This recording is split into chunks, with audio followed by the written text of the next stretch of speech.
ये एक काल्पनिक कहानी है और दिल को गहराइयों तक छू जाने वाली। एक बार स्वर्ग में विचरण करते हुए कृष्ण और राधा एक दूसरे के सामने आ गए। विचलित से कृष्ण, प्रसन्नचित से राधा।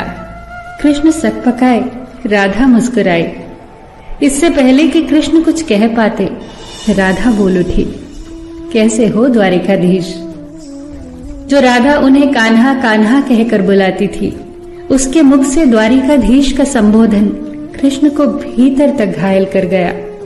फिर भी किसी तरह अपने आप को संभाल लिया उन्होंने और बोले राधा से, मैं तुम्हारे लिए आज भी वही कान्हा हूँ। तुम तो मुझे द्वारिकाधीश मत कहो। आओ बैठते हैं, कुछ मैं अपनी कहता हूँ, कुछ तुम अपनी सुनाओ। सच कहूँ राधा, जब जब भी तुम्हारी याद आती थी, इन आंखों से आंसुओं की बूंदें निकल आती थी। राधा बोली, मेरे साथ ऐसा कुछ नहीं हुआ।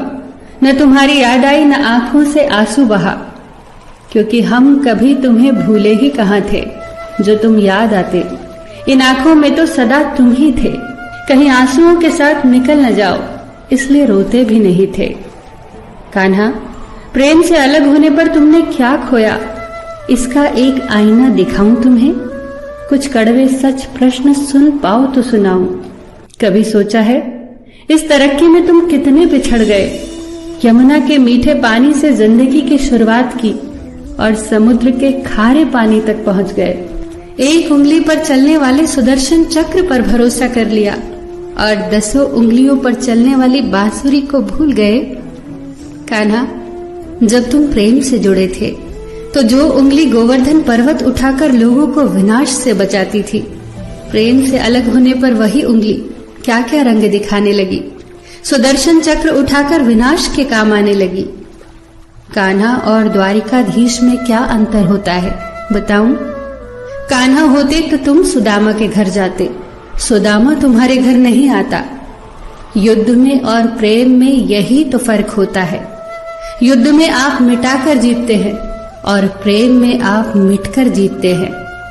कान्हा, प्रेम में डूबा हुआ इंसान दुखी तो रह सकता है, पर किसी को दुखी नहीं कर सकता। आप तो कई कलाओं के स्वामी हो, स्वप्न दूरदृष्टा हो, गीता जैसे ग्रंथ के दाता हो, पर आपने ये क्या निर्णय लिया? आपने अपनी पूरी सेना कौरवों को सौंप दी और अपने आप को पांडवों के साथ कर लिया। सेना तो आपकी प्रजा थी, राजा तो पालक होता है, उसका रक्षक होता है। आप जैसे महाज्ञानी उस रथ को चला रहे थे जिस पर बैठा अर्जुन आपकी प्रजा को ही मार रहा था। अपनी प्रजा को मरते देख आप में करुणा नहीं जगी, क्योंकि आप प्रेम से शून्य हो चुके थे। आज भी धरती पर जाकर देखो, आपकी द्वारिकाधीश वाली छवि को ढूंढते रह जाओगे। हर जगह, हर मंदिर में मेरे ही साथ खड़े नजर आओगे।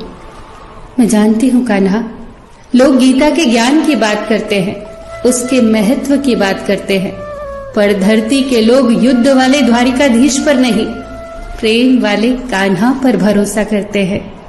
गीता में मेरा दूर दूर तक नाम नहीं है, पर आज भी लोग उसके समापन पर राधे राधे कहते हैं। ये कहानी काल्पनिक जरूर है, पर इसके भीतर छिपी सीख बहुत महत्वपूर्ण है।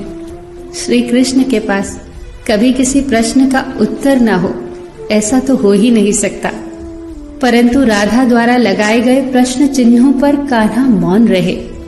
यही तो है प्रेम में समर्पण का भाव। पराक्रम में हमें हर किसी को हराना होता है, तब भी हम जीतकर भी हार जाते हैं, परंतु प्रेम में एक ही कईयों का दिल जीत लेता है।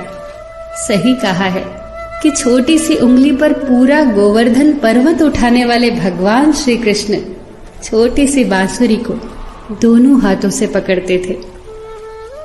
फिर मिलेंगे दोस्तों अगली कहानी के साथ। तब तक के लिए अपना ख्याल रखना और हमेशा मुस्कुराते रहना।